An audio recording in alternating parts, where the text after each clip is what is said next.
Vous êtes en compagnie de Radio Taïwan International.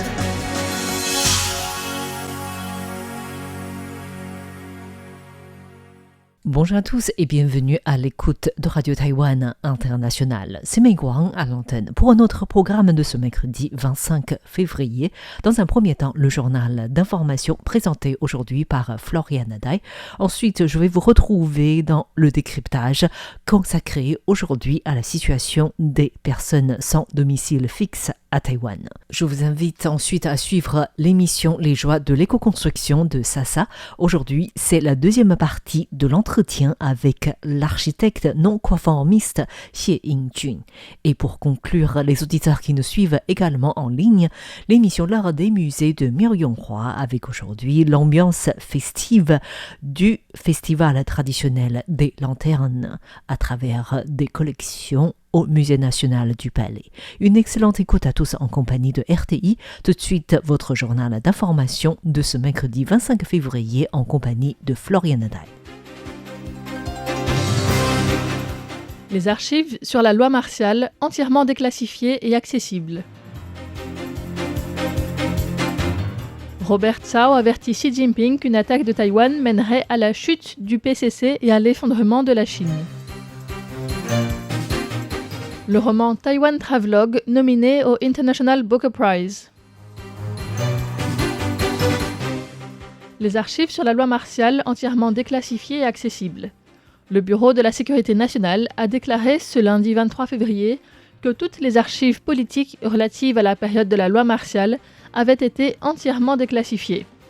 Ainsi, les archives ont été divulguées sans aucune censure. Les 94 cartons d'archives physiques ainsi que leurs fichiers d'images numériques ont été transférés au Bureau des archives de la Commission nationale du développement. Cette décision a recueilli l'approbation unanime des experts et des universitaires qui souhaitent voir progresser la recherche pour établir la vérité historique et avancer vers la réconciliation sociale. Ho Yilin, secrétaire général de la Fondation Wu Sanlian pour les documents historiques de Taïwan et professeur à l'Université nationale de Taipei, a déclaré hier que cela constituait effectivement une avancée significative. Cependant, il a également fait remarquer que la publication arrivait après 1 an et 4 mois d'études par le Bureau de sécurité nationale, laissant planer le doute sur la destruction possible des documents les plus sensibles. La récente controverse autour du film « Bain de sang du siècle » a suscité un regain d'intérêt pour l'histoire taïwanaise. Nombreux ont été surpris de découvrir qu'une grande partie des archives politiques n'avaient toujours pas été divulguées, ce qui a pu motiver la décision de rendre ces archives publiques maintenant, selon Ho Yilin. Le Bureau des archives a déclaré aujourd'hui que ces dossiers concernant le meurtre de la famille de Lin Yixiong ont été entièrement déclassifiés. Une recherche par mots-clés sur le site des archives nationales donne 1373 entrées de catalogue qui sont accessibles au grand public. Robert Tsao avertit Xi Jinping qu'une attaque de Taïwan mènerait à la chute du PCC et à l'effondrement de la Chine. Le fondateur de l'entreprise de semi-conducteurs UMC, Robert Tsao, a récemment publié une lettre ouverte sur Facebook adressée au président chinois Xi Jinping afin de le dissuader d'attaquer Taïwan. S'appuyant sur l'histoire chinoise, l'histoire du Parti communiste, les traités internationaux et la corruption au sein de l'APL, l'Armée populaire de libération ou armée chinoise, il a exposé les raisons pour lesquelles, selon lui, toute tyrannie est vouée à l'effondrement et une offensive contre Taïwan serait insoutenable. Il affirme par ailleurs qu'une invasion de l'île constituerait une impasse et que la seule issue pour la Chine serait de rendre le pouvoir au peuple. Interviewé par RTI, il a expliqué que l'unification prônée par Pékin équivaut en réalité à une invasion. Selon lui, la prise de pouvoir par la force des armes est un vestige de l'ère agricole, rendu obsolète par les temps modernes. Faisant le parallèle avec l'unification de la Chine par l'empereur Qin Shi Huang en 221 avant Jésus-Christ, suivi seulement 15 ans plus tard de l'effondrement de la dynastie Qin, il a averti que toute invasion de Taïwan entraînerait de la même manière la chute du Parti communiste et l'effondrement de la Chine. Robert Tsao affirme également que le Parti communiste chinois est profondément marqué par une culture de la violence et du totalitarisme qu'il compare à un virus. Selon lui, Taïwan doit s'en prémunir avec la plus grande vigilance pour se protéger. Il a déclaré « Je présente ceci comme une lettre à Xi Jinping, mais elle est destinée aux Taïwanais. Ne vous associez pas aux personnes infectées. Cela n'apporte rien de bon, sinon mensonge et violence. » Ce que Taïwan peut faire, c'est avertir tout le monde de se prémunir contre ce virus. Taïwan doit affronter la Chine avec une conscience et une vigilance de prévention des épidémies, reprenant les 3 noms de Chiang Ching-kuo dans ces dernières années. Non au contact, non aux négociations, non au compromis avec la Chine. Il faut éviter tout contact, car c'est un virus qui se propage très facilement.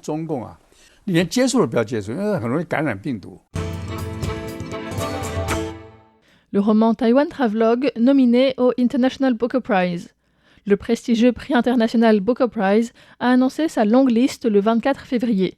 Le roman Taiwan Travelogue de l'autrice taïwanaise Yang Shuangzi, traduit en anglais par Linking, a été sélectionné parmi 128 candidatures internationales comme l'un des 13 finalistes.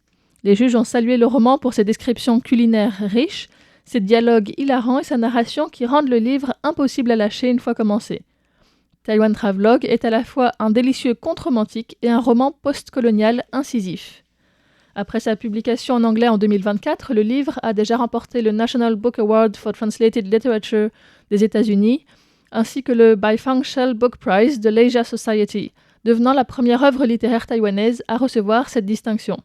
En apprenant la nomination, Yang Shuangzi a affirmé que la littérature taïwanaise a sa place sur la scène internationale, appelant les Taïwanais à avoir confiance en leur propre histoire. Se déroulant en 1938, Taiwan Travelogue explore le paysage historique et culturel de la société coloniale taïwanaise sous contrôle japonais à travers les voyages en train et des récits culinaires. Il dépeint de manière complexe les liens émotionnels entre une Taïwanaise et une Japonaise, invitant à une réflexion sur les rapports de force et l'identité entre colonisateurs et colonisés. Le prix International Booker Prize devrait annoncer sa liste de 6 finalistes le 31 mars et la cérémonie de remise des prix aura lieu à Londres le 19 mai. Le lauréat ou la lauréate recevra 50 000 livres sterling, soit environ 57 000 euros. Lai Ching-te, le maintien du statu quo avec la Chine est essentiel pour la paix. À l'occasion du Nouvel An lunaire, la Fondation pour les échanges entre les deux rives du détroit a organisé un événement avec les chefs d'entreprise taïwanais basés en Chine. S'adressant à environ 360 participants basés en Chine ou dans le monde, le président Lai Ching-te a mis en avant les performances économiques de Taïwan et déclaré que la Direction générale du budget, de la comptabilité et des statistiques du gouvernement prévoit une croissance économique de 7,7% pour Taïwan, avec un revenu par habitant qui devrait atteindre plus de 44 000 $ américains. Lai Ching-te a ajouté que les industries technologiques de pointe de Taïwan continueront sans aucun doute à prospérer et que les négociations tarifaires avec les États-Unis ont abouti à des conditions favorables, ce qui a donné un coup de fouet aux industries traditionnelles. L'IA reste au cœur du développement économique de l'île et le gouvernement continuera à la soutenir. Concernant les relations avec la Chine, Lai Ching-te a décrit le maintien du statu quo comme essentiel pour garantir la sécurité nationale et préserver la stabilité et la paix entre les deux rives du détroit dans la région Indo-Pacifique. Il a également mis en garde contre des tentatives chinoises d'infiltration, de subversion et d'ingérence dans les élections à venir en fin d'année 2026. Le ministère du Travail publie un guide pour prévenir le travail forcé. Suite à une interdiction d'importation contre l'entreprise Giant de la part des douanes américaines pour le travail forcé, ce 24 février, le ministère du Travail a publié un guide de référence pour les entreprises visant à prévenir le travail forcé. Ce guide invite les entreprises à intégrer des garanties de droits humains, y compris sur l'ensemble de leur chaîne d'approvisionnement.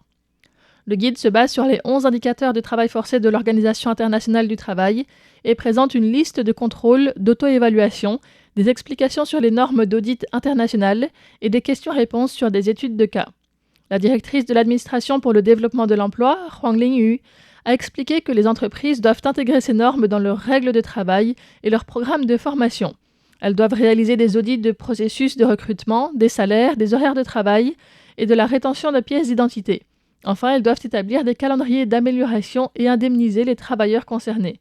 Huang Lingyu a noté que la surveillance internationale de la chaîne d'approvisionnement s'est considérablement intensifiée ces dernières années. Des lois américaines et européennes autorisent par exemple le blocage ou l'interdiction d'importer des produits dont la fabrication implique du travail forcé. Huang Lingyu a souligné qu'en cas de violation des droits dans le recrutement à l'étranger, ce sont généralement les fabricants et non les agences de recrutement qui sont tenues responsables. Elle a déclaré aux entreprises « Peut-être que vous n'accordiez que peu d'attention au recrutement des travailleurs migrants et à la signature de leurs contrats. Mais ça ne peut plus continuer ainsi. Les entreprises doivent assurer le rôle de surveillance. Vous pouvez déléguer, mais vous ne pouvez pas externaliser votre responsabilité.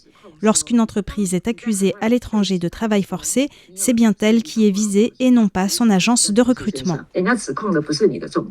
Hong Lingyu a reconnu que certaines agences à l'étranger facturent plus de 100 000 $ taïwanais, soit environ 3 000 € de frais de recrutement, ce qui crée un endettement des travailleurs migrants. Le ministère du Travail renforcera les systèmes de recrutement direct par le gouvernement et interdira les frais excessifs. Il interdira aussi explicitement la rétention des papiers d'identité des travailleurs migrants par l'entreprise sous prétexte de mise en sécurité. Peste porcine africaine à Taichung, des exploitants inculpés. En octobre 2025, une épidémie de peste porcine africaine a été détectée dans un élevage de l'arrondissement de Wuxi à Taichung. Le parquet a ouvert une enquête et inculpé un père et son fils, nommés Chen, pour fraude, faux en écriture et fausses déclarations. Placés en détention provisoire, ils encourent une lourde peine, requise par le parquet en raison de la gravité des faits et de leur absence d'aveu.